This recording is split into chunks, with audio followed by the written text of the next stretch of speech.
What you're looking at right now is my real life financial data, something that I take a look at for about 30 minutes once a week. Hello everyone, my name is Zach and welcome to On Cash Flow, where I help you become a master of your own cash flow.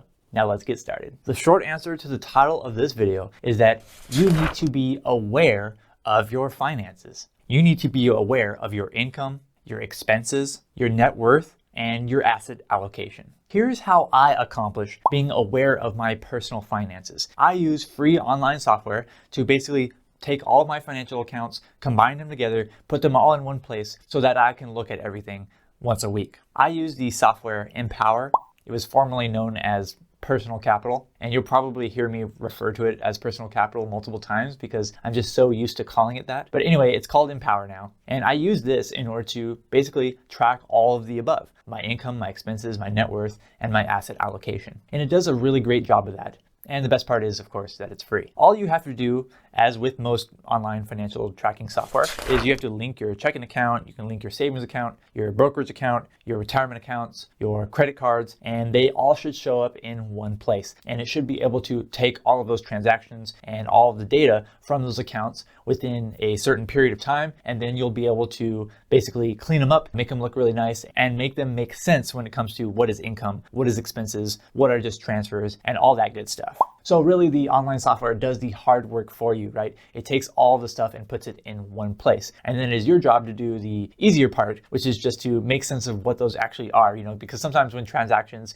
post, they don't look very pretty, right? They have a bunch of random numbers and stuff like that. And so you can just rename them and make them look nice and pretty and let them make sense to you so that you can properly track them and properly see just like what's going on in your personal finances. Here's why I think this is so crucial to achieving financial independence, to early retirement, to building wealth, because you can visually see your progress. You can visually see your personal finances. This software makes some nice little charts. It makes some nice little graphs and all that stuff. I think this is actually very important to visually see what is happening in your personal finances. And along with that, this allows you to be aware of what's going on with your cash flow. As we all know, it's right there in the name. Cash flow is one of the most important aspects of your personal finance. You need to know how much income is coming in, where the money is going out. You need to know how much you're investing. And this kind of online tracking software allows you to do that almost effortlessly. And another reason why it is so crucial is because I think that by having all of this data and being able to visually see it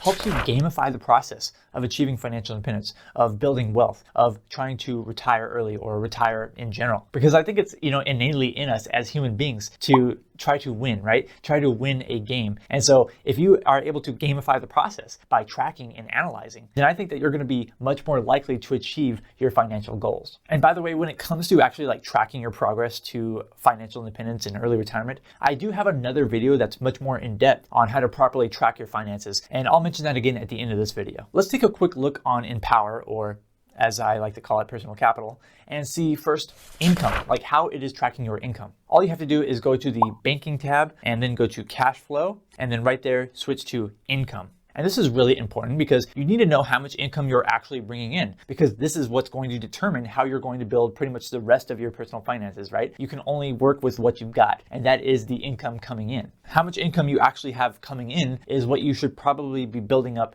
how much you're going to invest every single month and how much you're going to spend every single month. Without knowing what your income is, you're not going to be able to know what those other two things are. So I think this is a really good place to first start, is to see how much income you're actually bringing in. The next one is going to be your expenses. You have to know what you are actually spending, right? And so if you're going to use this software, then all you have to do is go to banking, go to cash flow, and then go to expenses. Now, I prefer to actually look at my year-to-date numbers because I like to look at my budget not in terms of monthly anymore. Like when I first started out, I looked at it every month and tried to make it match every single month. But now I actually look at it on a year-to-date basis. So I am looking at my budget more on an annual basis because I know that most of my spending is not going to be, the same every single month. Some months I'm going to spend a lot more, some months I'm going to spend a lot less, because I believe that the total amount of spending is definitely the most important number, because cash is fungible, money is fungible. So when you spend money, $1 here or $1 there in that category, it doesn't necessarily matter too much, because what actually matters is the overall spending, right? Because it's all $1 spent no matter where it's spent. However, I still do break my spending into categories because I think that's important to know where your money is going on a smaller basis,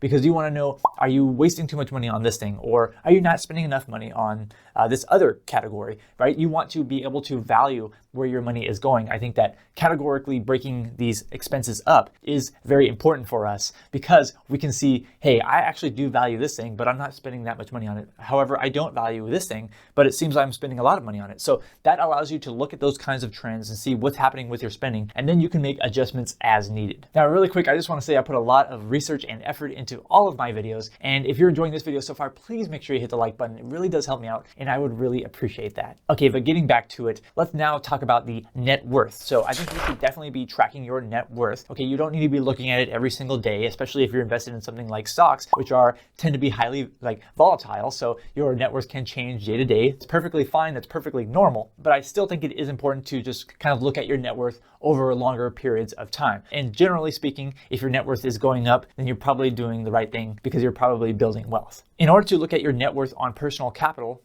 which is actually in F.I.R.E, all you have to do is go to overview and then boom, right straight to net worth. And unfortunately, just with every other financial tracking software, your net worth can get messed up in the software. That's why it's not important to look at it day to day, because there can be some weird little blimps in there. Like if you add an account or an account goes offline or you remove an account, and it could kind of mess up the net worth chart. So it's not that important to see that your net worth chart is perfect. That's going to happen with pretty much every financial tracking software. It's happened with me, with anyone that I've ever used. So don't look too far into that. You just want to see that your general net worth trend is probably going to be trending up. But definitely if you're on the path to achieving financial independence and early retirement, then that definitely should be trending up. Your net worth definitely should be trending up over time. And now with those categories of tracking your finances out of the way, this leads me to a really big question here. I want to know from you in the comments below. Do you track your personal finances? Do you track your income, your expenses, your net worth, your asset allocation? And if so, what are you using? And if not,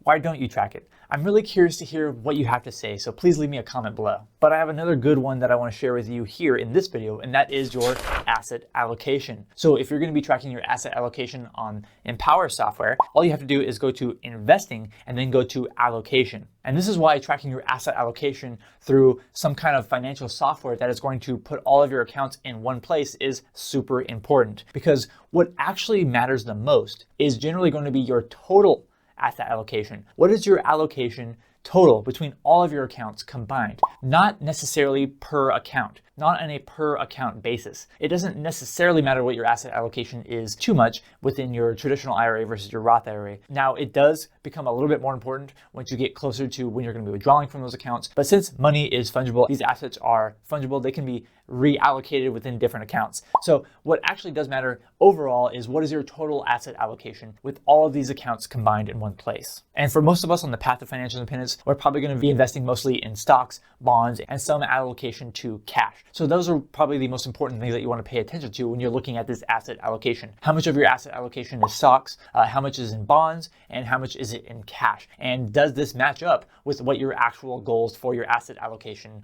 are? And if you just take a look at this every once in a while, you can see that, hey, maybe your asset allocation is within your target range. Like for me, it's generally going to be around 80% US stock and 20% international stock when it comes to just those investments. And then for my cash allocation, I don't really care how much it is as a percentage. I just want to have X amount of dollars as cash. So oftentimes, as long as I have X amount of dollars as cash, I'll kind of ignore that as a percentage. And then I'll look at my stocks and say, am I 80-20 or am I close to 80-20? So I give myself a small buffer zone of about plus or minus 5%. So my US stocks can be anywhere from 85% and down to 75%. My international allocation can be anywhere from 25% to 15%, and I would be happy with that asset allocation. And if it is out of those ranges, then I will try to rebalance back to my 80-20, which is like my baseline goal. I think that tracking your finances and paying close attention to them is so important. I have another video that goes much more in depth on tracking your way to financial independence. Okay, that video is going to pop up on the screen right after I get off the screen, and I highly recommend you watch that video if you haven't already.